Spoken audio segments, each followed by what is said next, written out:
New Thought Media Network proudly presents Having Courageous Conversations, where real talk dives deep. Each week we go beyond surface talk. We open our hearts, speak our truths, and dive into the stories that shape us. No scripts, no filters, just powerful, unforgettable conversations about life, purpose, healing, and truth. Join the conversation, because your voice belongs here. Please like, share, and subscribe. Check out our YouTube channel at Having Courageous Conversations or email us at yourshowyourvoice@gmail.com. Now, let's have a courageous conversation. The views and opinions of our guest and hosts do not necessarily reflect those of New Thought Media Network, or any organization we may be affiliated with. Here at New Thought Media Network, we welcome freedom of speech and courageous conversations. There are many topics that can be difficult to navigate. Challenging the status quo and engaging in lively debate is important to expanding our understanding of one another, and life in general. Creating a peaceful world doesn't happen because no one disagrees, it happens from a willingness to understanding one another. In our programming, we strive to expand consciousness and assist people in creating remarkable lives. Your comments are welcome at info@ntmedia.org. Good afternoon. Welcome to Having Courageous Conversations. And today, Reverend Brenda Peters is joining as a co-host today as Cheryl is away. I thank you again for being with us. Thank you. You're welcome. You're welcome. Having Courageous Conversations is a heartfelt, spirit-led online series hosted by Unity Kitchener. Grounded in authenticity, compassion, and spiritual awareness, the series invites diverse voices to explore meaningful topics that are often avoided. Our dialogues focus on inner transformation and respectful communication. You can watch and listen to past and immediate episodes 3 o'clock on Thursdays, Eastern Standard Time. So now we welcome Trevor. And Trevor is going to talk to us about his journey through addiction and recovery.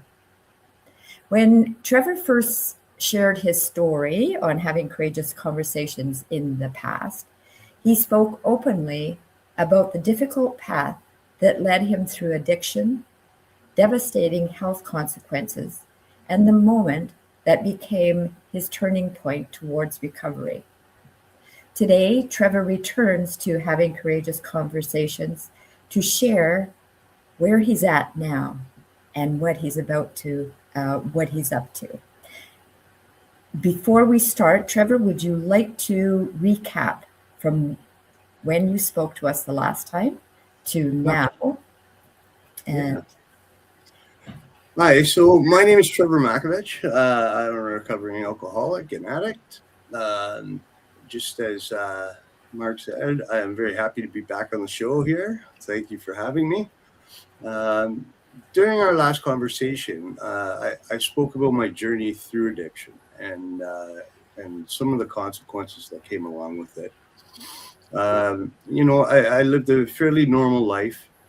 As a child, I did well in school. I played lots of sports. I had lots of friends. And in my later teens, I turned into this kind of feeling that I didn't belong.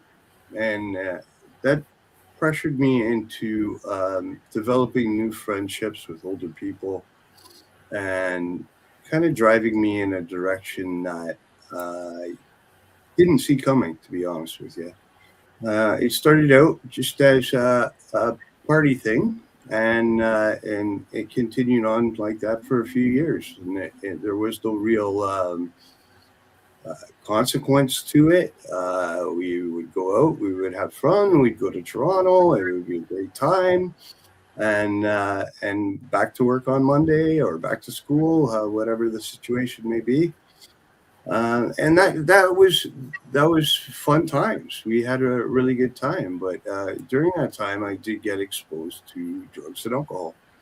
We were using what would be considered back then as party drugs, and without naming things on the show here, I experienced a few different types. But the alcohol really had a grip on me. And I noticed that when the partying stopped and my older friends began carrying on with their lives, I felt kind of lost and alone. And I didn't quite know what to do. During that time, I thought I needed a change. I had graduated college and I was working at a car dealership. And I thought I needed a change, maybe careers. I was in a relationship at the time. I was living in my house that I grew up in at the time, but my sisters were both gone to university. And that was just a difficult time in my life. And I turned to the drinking, and it became excessive. What ended up happening was that I started to find friends that wanted to do what I was doing. And that's what kind of brought me into the situation. Now, I can't go along and tell you that it's other people I'm blaming for my addiction, because that wouldn't be the truth at all. It brought me comfort. It was a coping mechanism for me. My problem was that I didn't know how to cope with life on life's terms, and that was my answer to it. As that kind of continued on, I did get into a predicament where I did get into a drug fairly heavily, and that brought me to my knees pretty quickly. And I was trying to do the math the other day, but I believe it was about 18 years ago. I did a residential treatment program in Toronto. And when I came out of that, I stayed sober for about a year, but then I thought I could still drink. And that very quickly went sideways. And unfortunately, as I've seen in the rooms of AA over the many years that I've been there now, I didn't step out, find that there was a problem, and jump right back in. It took me 8 long years of hard times, losing jobs, losing girlfriends, losing homes, things like that, to really beat me down to my knees. And it was when the last house had kicked me out that it was actually a barmate. I ended up on his couch, and a nurse came in for him and realized the condition I was in. And they brought in a counselor, an addictions counselor from Stonehenge. She came in one day and said, "You need to go to the hospital." Not realizing the condition I was in. I was malnourished. I was underweight. I was in horrible condition. My liver was failing, and I was completely yellow. And that was my go-to the hospital day. And had I not gone in that day, I don't think I would have made it any further. I spent a few days in hospital, and unfortunately, it was on my mother's birthday that she got the call that I was in there and was not going to make it. I spent a few days in ICU, maybe a bit longer than that. It's kind of blurry. And I signed myself out and went home, or went back to the couch I was at, because I just I didn't want to die in the hospital. I didn't want to go in there. And so after signing that, I went back, and fortunately, this is going to sound weird, but fortunately, I had a grand mal seizure that put me back in the hospital again. And when I was in the hospital the second time, a gastrologist came to me and said, "Are you ready to give this a shot?" Right. And I was kind of on bended knees at that point. I was in and out of coma and on and off life support, um, and I said, "Okay, let's see what we can do." And they began medicating me to see what they could do, just to give me maybe a week or maybe two more, keep me comfortable. And each night I prayed, and my mom was beside me, I believe, every day. Um, Also, my sisters as well. And when I came out of that, I spent some time in the hospital. And when I came out, I was actually in a condition where I was bedridden but alive. And Wow. and yeah, they gave me just a month to live or whatever. But during that time, I survived, and luckily I had a couple of people that took care of me quite well. And I decided to go to church, and it was an impossible feat at the time. It took me about an hour to walk up just a few steps of stairs, let alone down to the bus.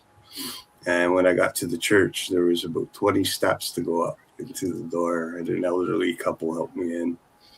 And I just wished and prayed for my life, at that point, and asked for forgiveness. And when I left, I had this thought in my head, and I knew exactly where the AA meeting was down the street.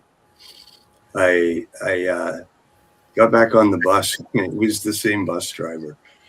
And he helped me back on the bus and helped me back off. And I just remember that first meeting and going into that meeting. But I don't remember what happened or anything like that. But that was the beginning of a real 3-year journey of beginning my recovery.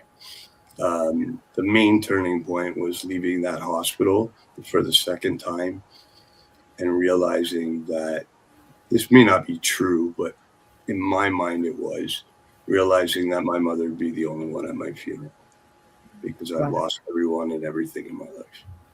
And that was what really crushed me, right?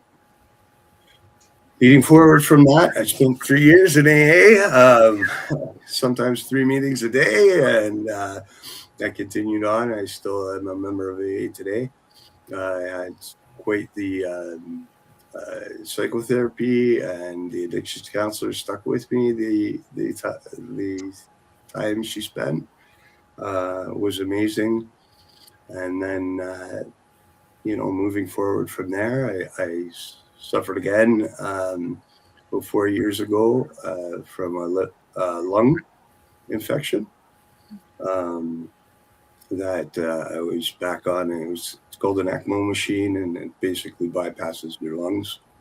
I was flown to a hospital in Hamilton, Ontario, and again I was on death's doorstep once more.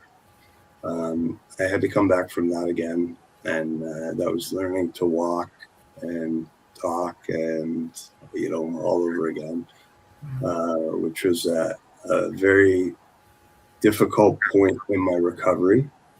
But with my family around and my friends in AA, I was able to make it through that. A lot of them came to visit me in the hospital, and it's a miracle to see that connection really is the opposite of addiction, and that's what I've realized. Wow. When I stay connected, that's what really matters, right?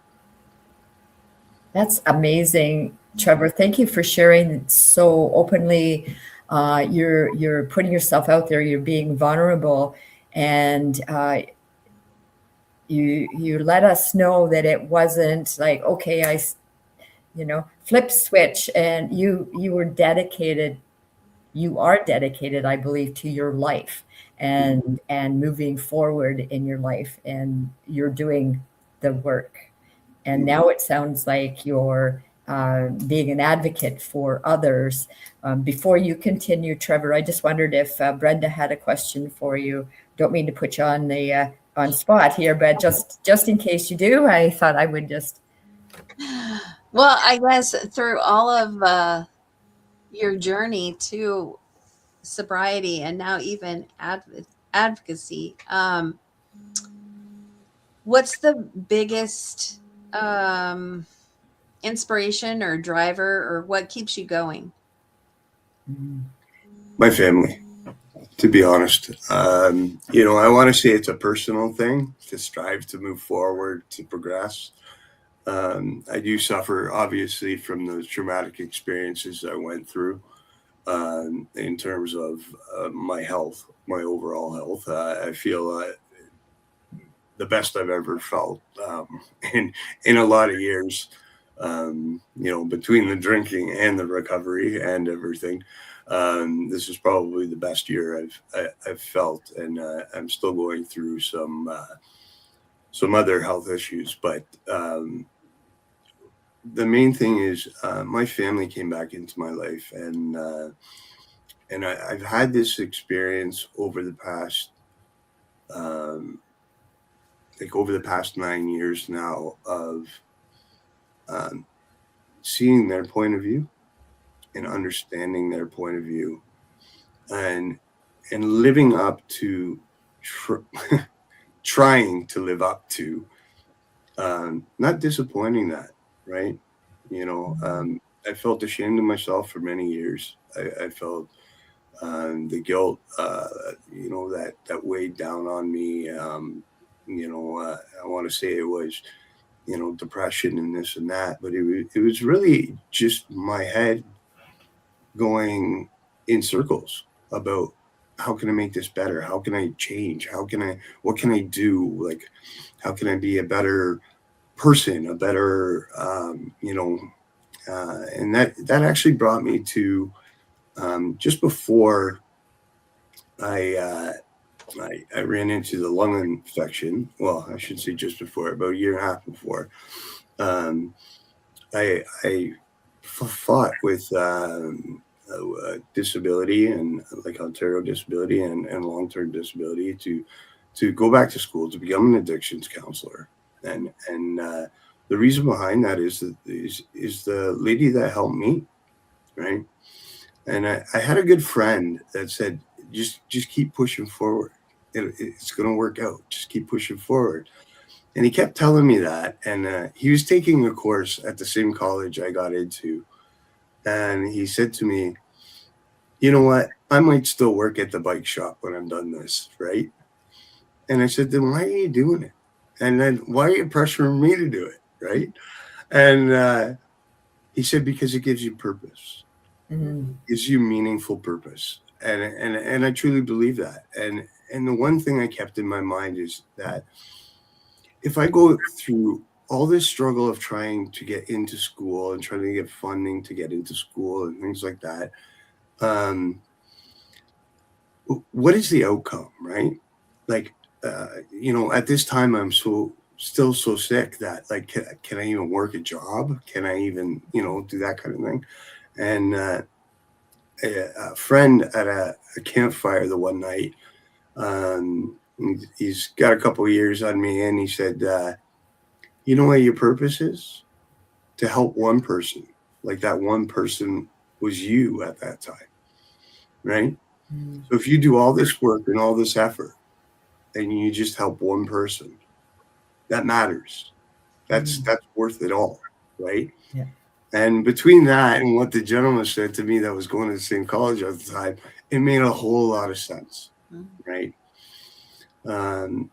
My last semester is when I had the lung infection. I only had one class during that semester.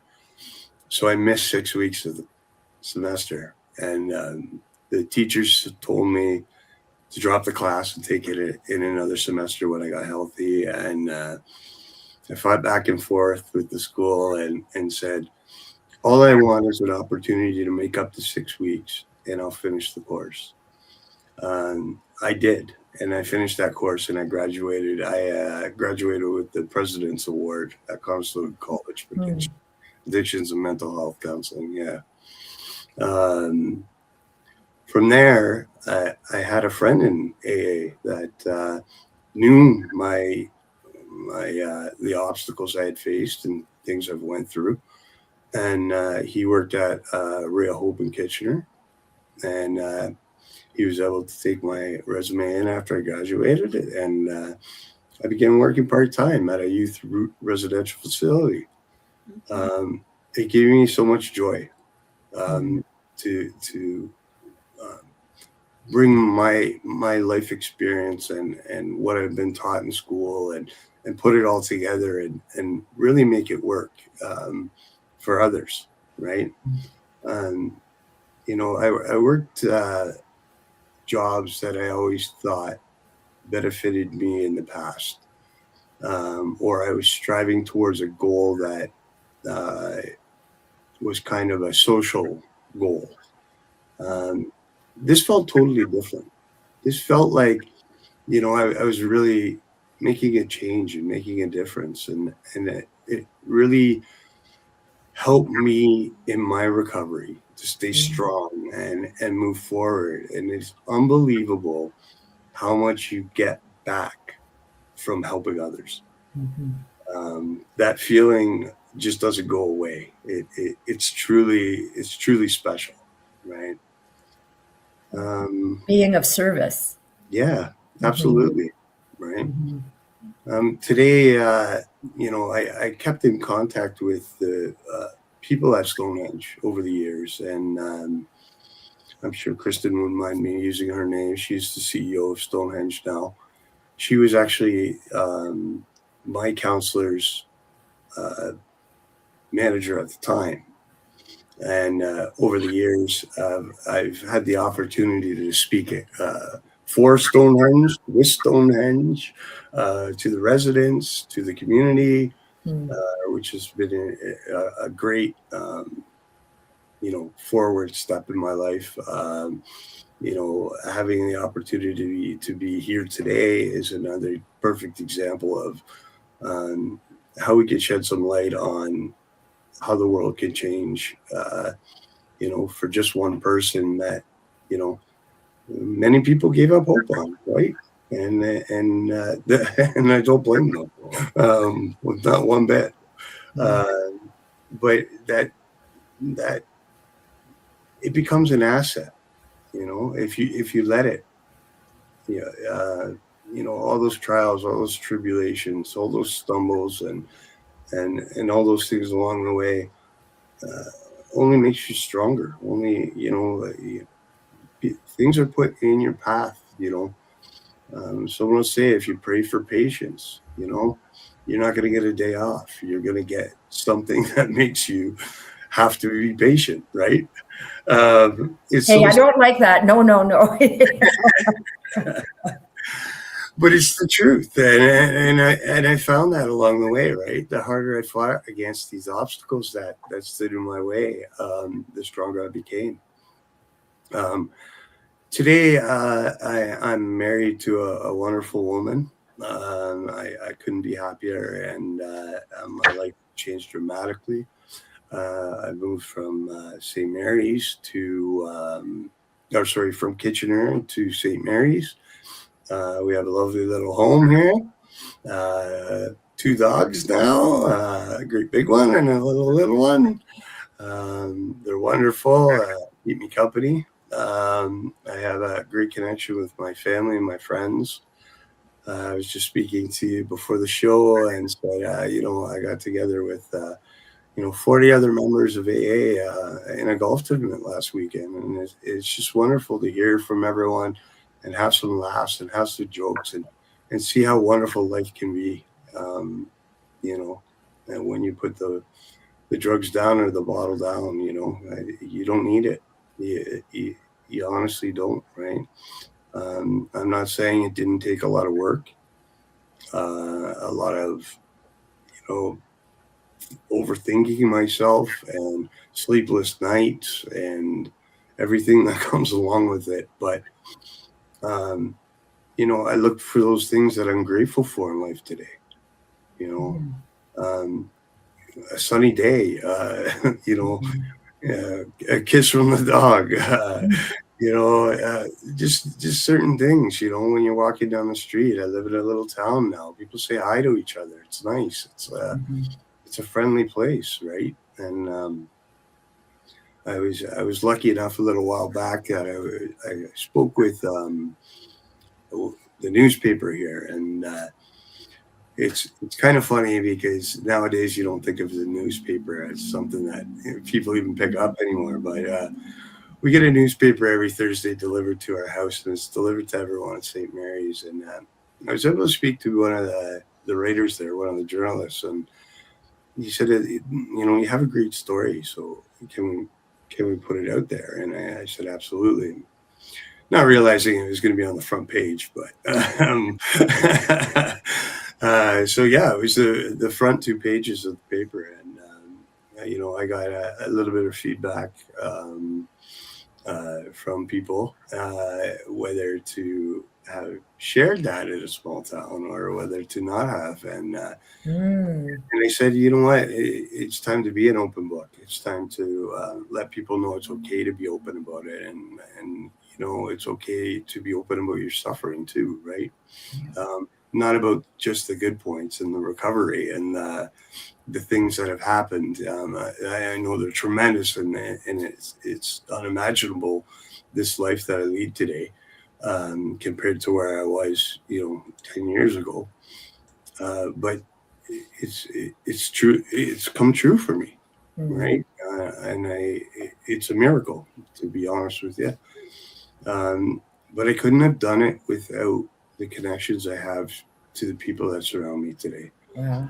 And that's really become, And you continue to make new connections, I believe, within AA, and through these conversations, I believe you're connecting with people local and abroad, and you're taking addictions out of the closet and having a conversation about that.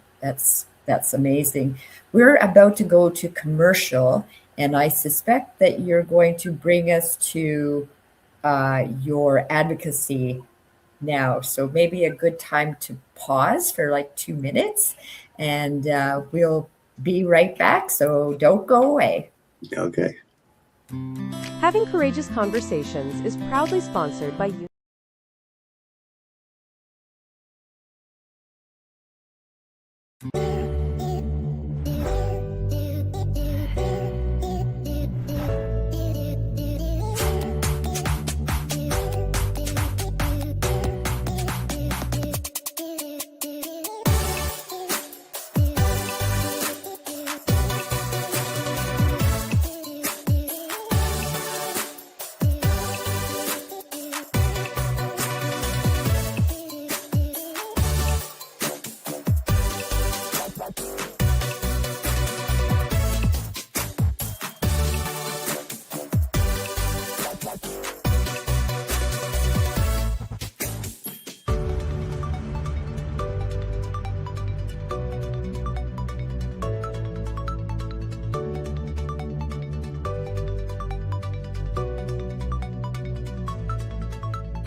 Please help us say thank you.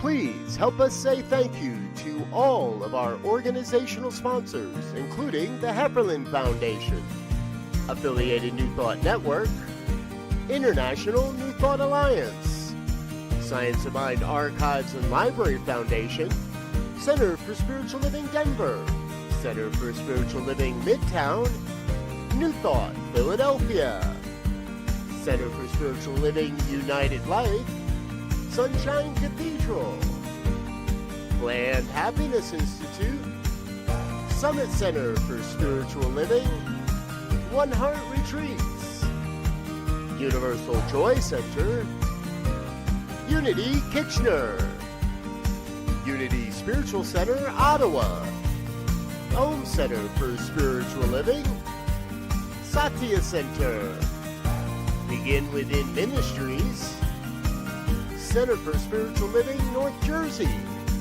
Unity of Savannah, and the Center for Spiritual Living, Seattle, as well as all of our individual donors.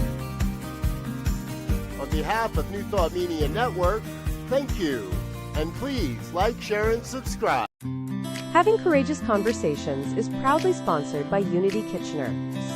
We are a welcoming spiritual community where open dialogue, personal growth, and authentic connection are encouraged. Join us Sundays at 10:30 a.m. Eastern for inspiration, reflection, and meaningful conversation. Learn more at unitykitchener.org. Unity Kitchener, a positive path for spiritual living.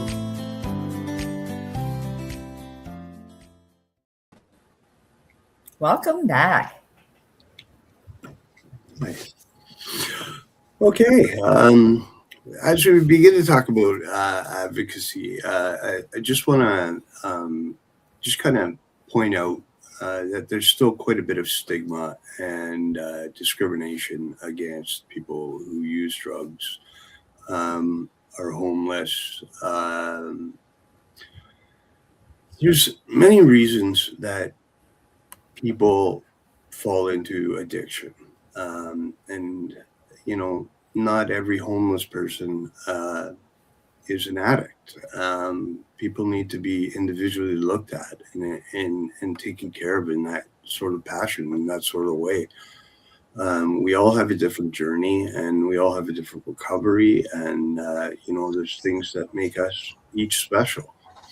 And something can be said about the people that step forward and say, you know what, we're here to help, right? I now sit on the board of directors for Stonehenge, and it's been a wonderful experience for me. I've been on for actually a year now, and the change in residential care is just immensely changing the whole idea of how we treat addiction and how someone can come into one institution right from the point of withdrawal to residential care to a place to live afterwards to long-term housing till they're back on their feet and on their own. And that's what the social, like the whole system needs to begin looking at. I'm not saying that other options don't work for people. You know, I definitely said I was a member of AA and that was very important to me. Some people need specialized help. Some people have, you know, illnesses or, you know, they're afflicted by something, maybe past trauma and things like that, that need to be looked at. When I stand up and I speak in front of people, I want people to be aware that, you know, we say it's a choice to be an addict, and I just hate that. Sorry to be so blunt about that, but it's not a choice. It's the way we cope, and it's the fact that if I can't feel the pain and the suffering and the loneliness, or someone may be diagnosed with ADHD or something like that, it slows down their mind and they're not all over the place, but then become, you know, we build these patterns in our brain that you know, drinking more drugs is the answer. We self-medicate and we do these types of things to try to make other issues go away. And it's the issues that we need to be looking at that are causing this kind of thing. And dealing with youth, I can really see a difference or a change in the way we confront people that want help. There's this willingness that we're beginning to see from hospitals and nursing staff, things like that we didn't see in the past. It was more of a, get you sober, get you healthy, get you out of the hospital. It was. I was there many times, and it's unfortunate that way. Now we're seeing social workers step into these roles in hospitals, and I was lucky enough to volunteer at KW Hospital in the psychiatric ward, and realize that it is a lot of pain and suffering that these people are trying to cover up, and how do I word this correctly? I don't blame them for self-medicating, but it's not the answer, right? What if we follow? Well, sorry, go ahead. Is this a global problem, Trevor? Yes, it is. Yeah. We do see in certain areas of the world, and I've done a little bit of research on this, where the addiction rates are quite lower than in North America. And the reason behind it is a perfect example is Portugal. There's no criminal offense to any kind of drug or alcohol. So because it's a common, I guess, thing you can access, people grow up understanding, like having the knowledge from a young child that this is, for joy or partying or this or that. This is not for, hiding your pain and dulling your feelings and doing those kinds of things. And that's ingrained in them from a very, very young age. And I have a few friends, very close friends, that grew up in the islands in Portugal, and they said, like access to the stuff is no different than in North America. You still have to, find a dealer and that kind of thing. It's not on a store shelf. Maybe alcohol is, but but they understand the consequences before they ever do anything, right? And I don't know if that seed was implanted in our schooling system and things like that when I was younger. I remember the old "say no to drugs," right? Slogan. But we didn't really get taught about it, right? Right. And what could actually become of it. Kind of the stepping stones to the way we understand things today, the way neuroplasticity works in the brain and things like that, where you're actually creating a separate pathway in your brain to focus your coping strategy that way. So then it eventually is becoming a reaction instead of, or an impulse instead of something you're thinking about. Right. Yeah, that's for me. I've been sober for 18 years and I'm part of AA. And you're talking about coping and, basically learning how to deal with your feelings, especially in traumatic situations. And I agree with you. When we're young, not always are we taught, well, back then, I'm not really sure what they're doing today, but it seems like today's youth is more mental health aware, which really helps with that learning how to deal with your feelings, especially in traumatic situations. And I know for me, that was one of the reasons why I drank the most, was because I had big feelings and I had no idea how to handle any of those feelings, except for maybe anger. That's not the easiest one I could get to. But I'm curious, with the youth that you work with, what's the youngest do you know, I guess, that you've worked with? I had a 13-year-old drug dealer. again, we won't get into what the substance was, but it was something very destructive that we see on the streets everywhere now. That is killing off Mm. tens of thousands, if not more, of people a year. And yeah, at 13 years of age, I would have never thought about Yeah. any of that. Like, I was like roller skating and playing hockey out in my driveway, you know. So But is that how do you work with them then? Do you teach them how to handle feelings or how to switch their culture that maybe, because the drug culture and even the alcoholic culture is very different from everyday life culture. yes, and a major factor of that is who you're surrounding yourself with. I spoke a little bit about connection being, the opposite of addiction, and I stole that from John Harari. Just so you know, it was in one of his TED talks, and he I went on to explain to um, this younger generation that it's okay to be mad, and it's okay to be sad, and it's okay to feel lonely. It's what are we doing with it? Are we holding it inside?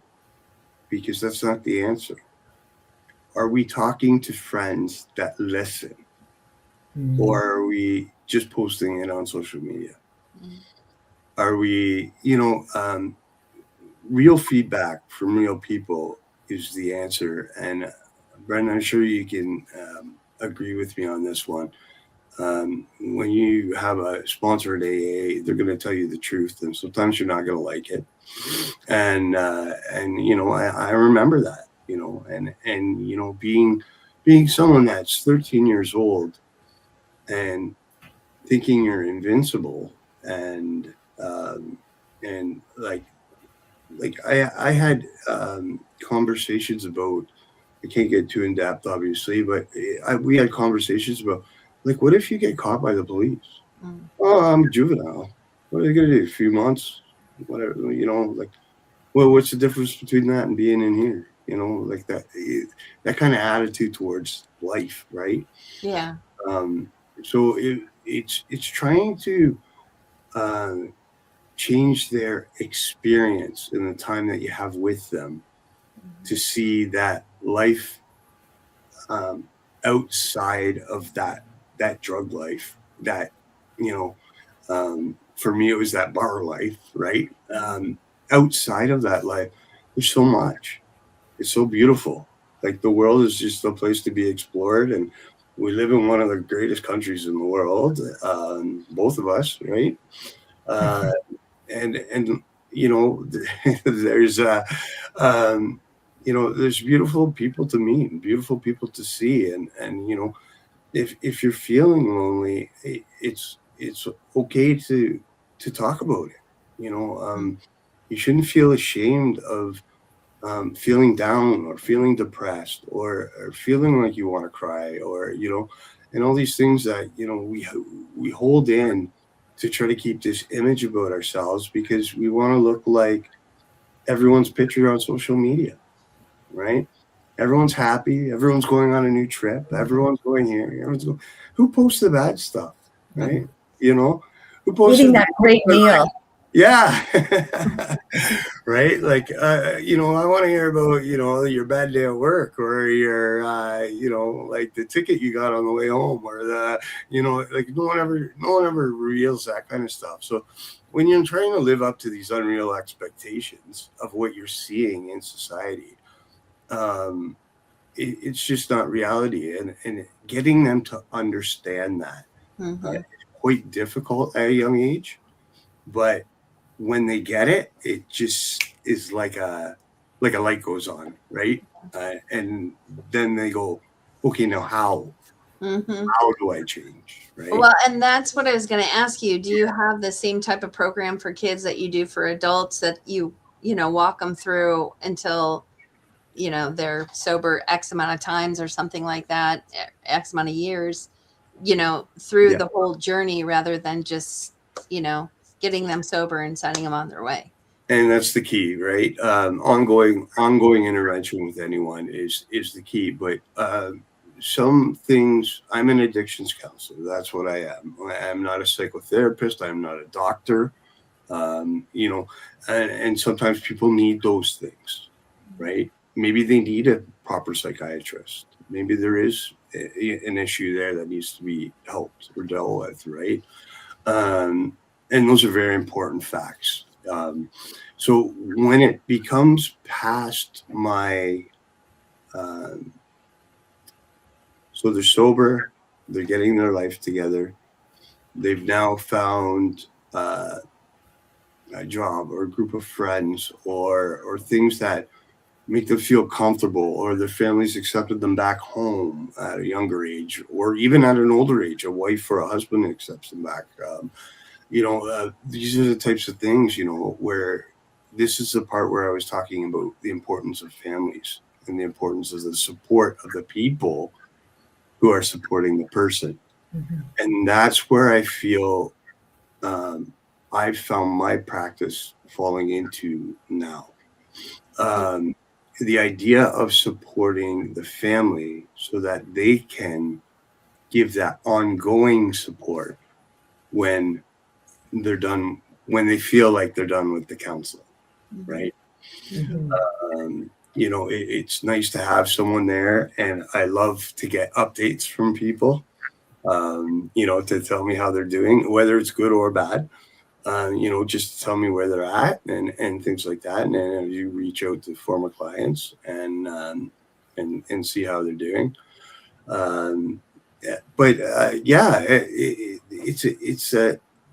It's a necessary stage. We use the same kind of process in terms of building boundaries, looking at what we've done and what we should atone for and things like that.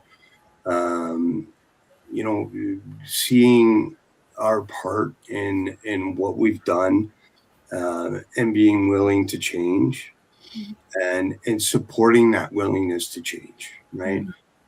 Supporting someone that relapses, right? Being there for someone, like when they call you, at 2:00 in the morning when your phone rings, and being the one that picks it up, right? On a professional side of things, I stick to a schedule, but on a personal side of things, if it's these good friends from AA and that phone rings at 2 a.m, I'm picking it up. I'm answering that phone call. Why? Because people did it for me, right? And if you can get these people involved, some people, church is the way they go. Some people, sports. Some people, go back into work, and that's really comforting for them. So what it doesn't matter the avenue. It's that purpose and progress of going forward. And I always try to reiterate the fact that you're not coming from nothing. Okay.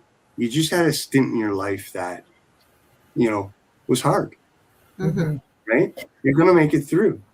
And now you made it through, and now you're going to make it forward, and life's going to be even better than you could have ever imagined. And no one believes you when you say it. Yeah. I remember when I walked into the rooms of AA, they have the promises in AA. And I remember that, I don't know, during my first year hearing the promises and then going, no, that'll never be. Yeah. I don't know. And now I sit here 9 years later going, like, I can't believe what's happening. Like, I can't believe, I was speaking for the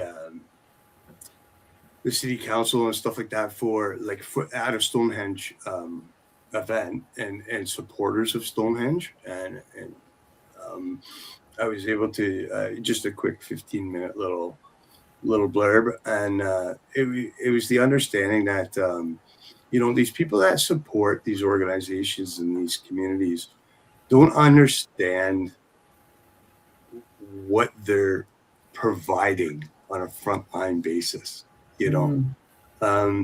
I look at it, and I was able to speak to a few of these people, and they were just amazing people to, dedicate, whether it's their time or funding or whatever it may be, to an organization like this. And when I stood up there and I just said, like, I can't believe I'm here today. And then Kristen was standing beside me, who's the CEO, and she goes, yeah, and now he's my boss, right? From being on the board. It was pretty good for a laugh, how life comes full circle, and just a little joke like that, the way it makes you feel, right? Like, so as a counselor, addiction counselor, do you encourage, like, if the families are there and want to be a part of the recovery, do you encourage them to go to Al-Anon then? Absolutely. Yeah. I spoke with, actually, she reached out to me, one of the ladies in town. And I stopped by her house one day and got a whole package on Al-Anon, and she was nice enough to get all that together for me. And yes, I absolutely, I think it's a brilliant program. For people. I also believe that not every person fits that mold. I don't know how to say that properly, but not everyone fits into AA either, right? Like, so I don't mind counseling, like, family members and things like that, but more on a role play basis, as opposed to I'm an expert. Like, I'm not the expert, I was the addict, right? But I can share what your son or husband or nephew or whatever is thinking. Right. I can have that brutal conversation before you have them.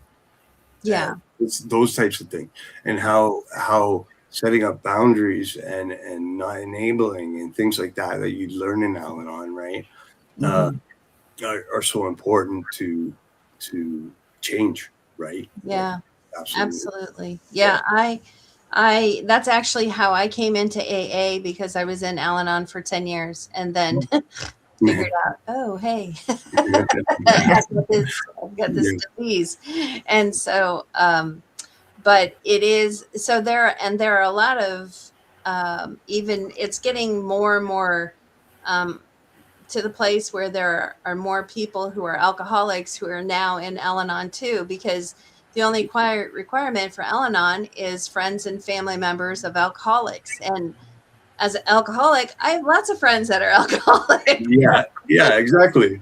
So I can join. But like I said, I was even before that. But it's very, I think, and that is also its own stigmatism, that, if you're in AA, you can't be in Al-Anon, or if you're in Al-Anon, you can't be in AA. And it's just not true. No. Because when you get down to it, like, Al-Anon is emotional sobriety. Yeah. And that really, as an alcoholic, helps me with my feelings and learning how on a daily basis to manage them and become emotionally mature, and to keep that maturity when I can. So. Absolutely. Yeah. I couldn't agree with you more. So I know that from what I've heard, Al-Anon and Alcoholics Anonymous is there's a spiritual factor, referring to God. And what if somebody's an atheist? Would you like to touch on that, or I would? You can go ahead. You're the guest. All right. Oh, come on, Brenda. It doesn't matter if you're an atheist or there's a fit for you, and all you're looking for is a higher power, something bigger than yourself. Some people walk in through the doors of AA and hear the word God, and frightens them, and it shouldn't. What we're looking for is a spiritual experience. We're looking for something other than ourselves to guide us, right? And it doesn't matter what religion that may be, or whether you believe in nature or astrology or basically anything that is greater than yourselves. And I've heard people say, you know, for the first 3 months, it was the tree outside the window of the church basement I was in, right? Because like, I don't know how that tree got there. I don't know how that, you know, like, and you know what? That's all it needed to be at the time, right? Yeah. As you move forward and as you grow, you will find a connection with something deeper than yourself. Yeah. And a lot of people say for God, they use good, orderly direction. Mm-hmm. So that's also, you know, something that those who are not believing in God, it's, you know, as the traditional God can, you know, that works for them. But also, I think even atheists and agnostics have, you know, they just don't know what they don't know. And I mean, honestly, that's pretty much all of us. That's one thing I know 100% is that I don't. Exactly. But, you know, like Trevor said, you know, a lot of them do believe in something bigger. Like, I don't know what it is. I have no idea. I can't label it, but I know that there's something. And it could even be science, you know, for a lot of them, science is a driver. So, Right. but like Trevor said, the longer you stay in it, the more, we call them God moments that you have that are just too hard to, you know, oh, coincidence, just to, you know, explain Finding away. a pin. Yeah. We've got 3 minutes. Trevor, Okay. what do you want to leave us with this time? Okay. First of all, I want to say thank you very much for having me back on the show. It was wonderful to be here again with you. Wonderful to meet you, Brenda and Marg. Again, to see you again. But really, what I want to leave the audience with is, you know, to be willing and open to the people that are suffering out there today. I want you to know that you don't need to be afraid, and you don't need to come to the rescue either. They're facing their own journey, and it may be a difficult one, and it may be a scary one.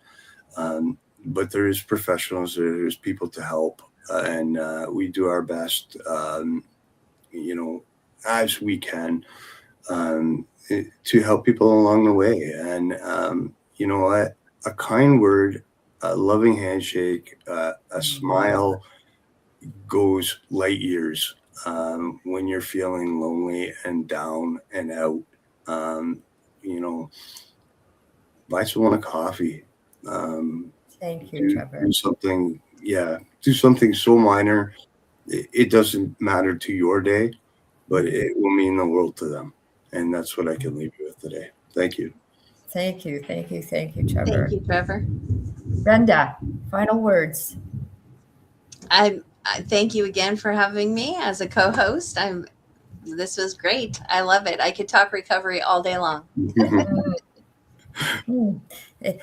Fast forward, maybe an episode that's what we do. Yeah. You know, have more dialogue. And I thank you both for sharing vulnerably and openly. And I'd like to leave by people knowing that there is support out there through AA, through Al-Anon, and speaking your truth, I think, is so important.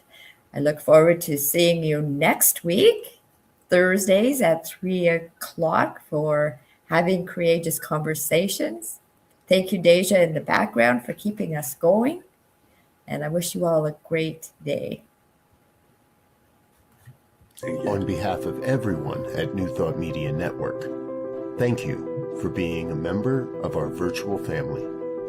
Your financial contributions help share the New Thought message with people from around the world.